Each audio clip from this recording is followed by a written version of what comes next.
a long day. Yeah. So you finally got to make a trade. It looked like everybody in the board was trading but you. What happened? It's hard when you don't have, a lot of picks to start with. You have to kind of pick and choose your spot. And, we were fortunate to get Mingo.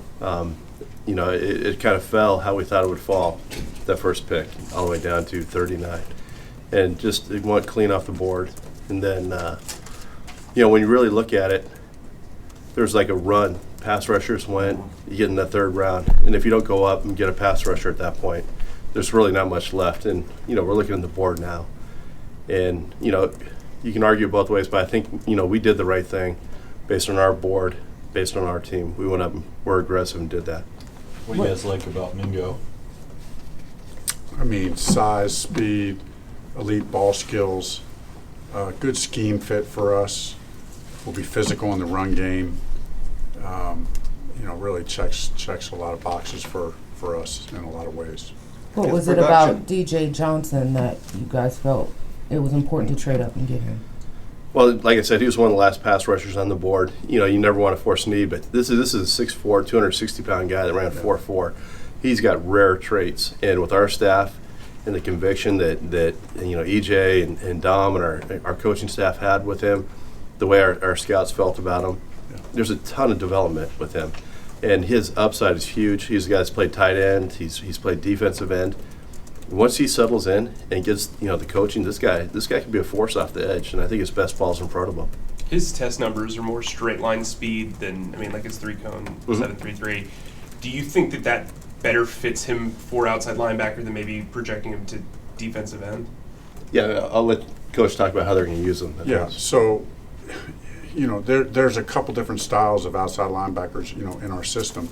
But ideally, you do have this size where we need to set a hard edge, to stop the run. And then as far as rushing the passer, as you said, there's the bend rush, then there's speed to power, and there's a lot of different ways to affect the quarterback. So ideally, you're looking for.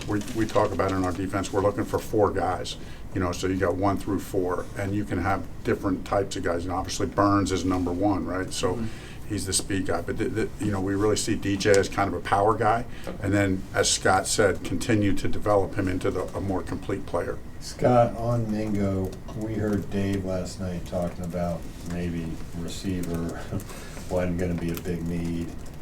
Did you view that as a need, and were you worried about kind of forcing it with Mingo too, like you were talking about with Johnson? No, because you have to look long term. Like when we're building this, there's one thing about talent evaluation, then roster building, and then there's also like just value. Like he was one of our highest rated players on our board. He's a great talent. So all that came together. He was a guy that when Frank and I sat in there with Dan and our staff this morning, kind of pointing him out as a guy that we're going to target here at 39. And like I said, it went clean off the board. We were fortunate he was there. He was kind of the guy we're shooting for. Did you guys bring both of them in, and any cool stories on either of them? I will say this with Mingo. We had a really good visit with him when he came in. In fact, I was talking to Coach Jefferson about that.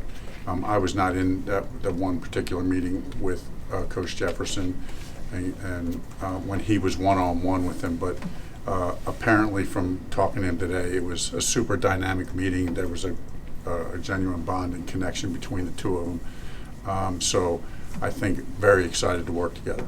You got Bryce in today, and a lot of fanfare around. I don't know how much you got to watch him and deal with him. What little moments stood out that we didn't see that impressed you in what you saw? Well, I'll say this, and then Scott. I'm not sure with Scott, but with me, I didn't get to see much of the fanfare stuff because we were working, as Scott said. But kind of after some of that stuff before he left at the end of the day, he kind of came in and just had to sit. All the work was done, right? All the fanfare was over. He was just in Panther gear, just kind of relaxed and kicked back in my office for a half hour, just talking a little football, talking a little bit about a vision for the offense, a vision for this team. Really catching him up a little bit just on some of those things, and just talking back and forth. It was pretty cool. And he said today that, you know, being drafted number 1, that doesn't get him to write for anything right now. He's got to go out and earn it. So what does that say about him from what you've seen in him? I mean, he's a class act. I mean, that's what you want. That's why one of the things that made him such an attractive pick to us, and he will go out and earn it, right? I mean, that's kind of, he's done that his whole life. So he understands that's just the next step. Yeah, I thought one of the cool things that he talked about today wasn't about, he talked a little bit and kind of acknowledged last night, it was fun. But today was more about, okay, getting ready. You know, he's turning the page now. We talked a little bit about, you know, mini camp coming up, and, you know, Coach talked to him about, you know, getting with the playbook. He's business now, and you could tell that with him. That's kind of the cool part about this guy. Scott, I know that he could throw to whomever. Is Mingo particularly a good fit with Bryce Young? Yeah, like the size itself, the long speed. He's got tremendous ball skills. He's a really strong guy. Strong after the catch. He's strong on the ball. He's going to be a really nice fit with him. Scott, Frank, I know you probably talked about this with your local guys during the process, but when you think about the staff that you assemble and project that, how you envision that with Bryce and developing him and supporting him, can you shed some insight on the particular people you brought in as support for him? Yeah, no. There's no doubt, right? I mean, it's kind of in the quarterback room.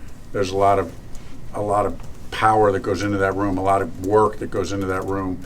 You know, really the main voices in that room are Thomas Brown, our offensive coordinator, will be Josh, and myself. There are other people in the room. Parks Frazier, you know, will be in the room as our pass game coordinator. You know, Jim Caldwell will be involved.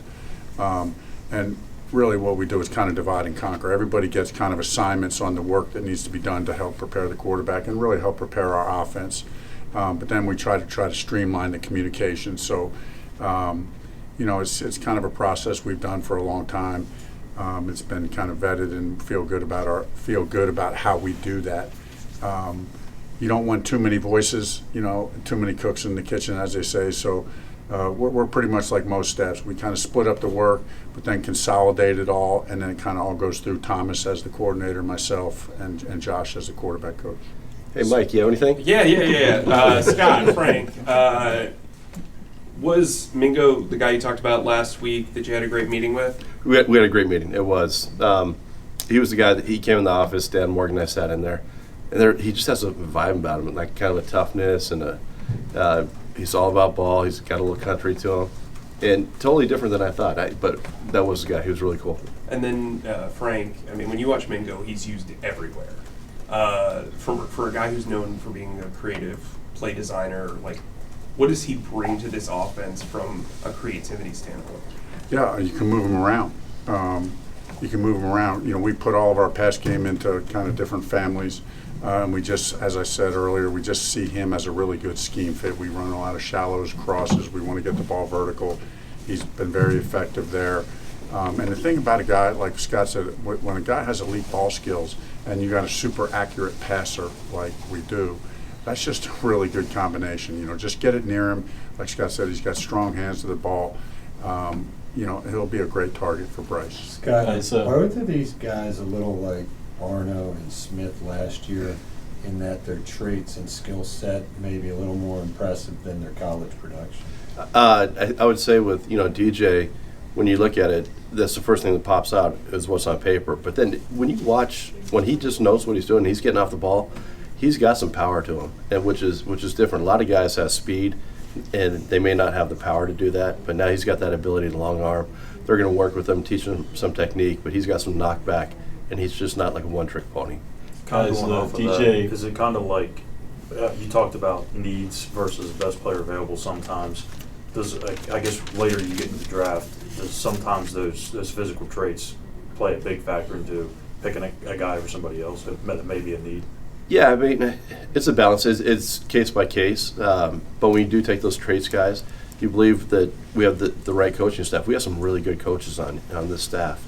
And you have to look at the background of these guys. Are they someone that's been at the position for 3 or 4 years? Are they 21 years old? And, you know, was it a position switch? There's a lot of different factors, so it is case by case. But, you know, you trust that they have the traits and in our program with our coaches. They'll develop them and they'll play them the right way. Guys, DJ Johnson, you know, he had that incident with the fan where hit somebody in the back of the head. Like, how did you weigh that?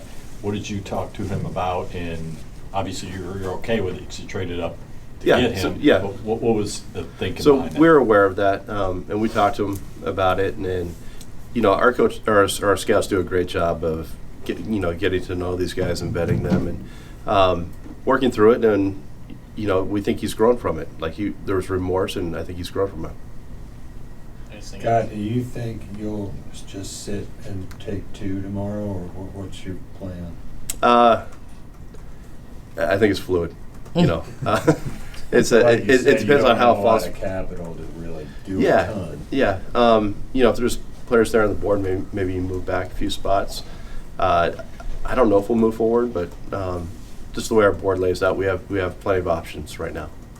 There's still some good players out there. When you look at the roster you had when you got here, so what Scott's been doing the last couple of years trying to get it ready, how ready was it and how much more ready is it now after what y'all done this offseason? I mean, we've done a lot of work, a lot of really good work. You know, it started in free agency. You know, talking about our, you know, obviously drafting Mingo, but before that, you know, signing the receivers that we signed, Miles Sanders, Hayden Hurst. That's why getting Mingo today was, you know, was incredible, because we already felt good about this room. I mean, we just had, you know, we've had 3 weeks with these guys, and it's been dynamic. And then last week we got on the field, and I look at that receiver room. It's great, but you can never have enough playmakers. And when you got a quarterback, you know, like we have, you want to give them options. And we move guys around, we spread the ball around. I'm excited to get all these guys involved. And you know, so we did all this work. Scott did an amazing job in free agency, and now in the draft, we just got to finish this up with a strong day tomorrow. And then, but everybody's going to have to earn it. Even Mingo, he's going to have to earn it, right? He's just not going to be anointed to go in there and step right on the field. He's going to have to earn his spot as well. And I want to ask you one more Bryce question. As gracious as he handled everything today during the stuff you didn't see, seems like that's just stuff he really doesn't care about and be almost awkward for him. Almost like Scott out there having to, last night in front of the crowd, probably didn't want to deal with it and want to get back and work. How would you describe that in him? Yeah, I think that's a good description. You know, I mean, I think he's a pro and he's an extremely good communicator. But listen, this guy's been on a mission his whole life, you know, to become the player that he is, and wants to still get better and become. So, you know, but in this business, as he's learned, because he's always been at the highest level, is part of it. You have to play that role. There's something you have to do there. You have to embrace that without burning too much energy.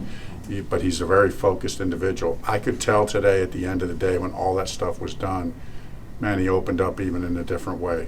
And that was cool to see. So it was fun. Scott, Mingo talked about how at 39 he kind of had his eyes on you guys, that you had told him that you were going to probably take him, but but he said that he was also watching for tight ends and an offensive line is what he was told. Is that something that you guys were also considering? Yeah. I don't know if I actually told him that. Maybe he got that from, you know, the scouts or wherever. He is a guy that, you know, we obviously liked quite a bit. You know, we have some options in there at different positions, but in the end, like we said, he was one of the guys we were targeting going into the day, and it felt just right for us.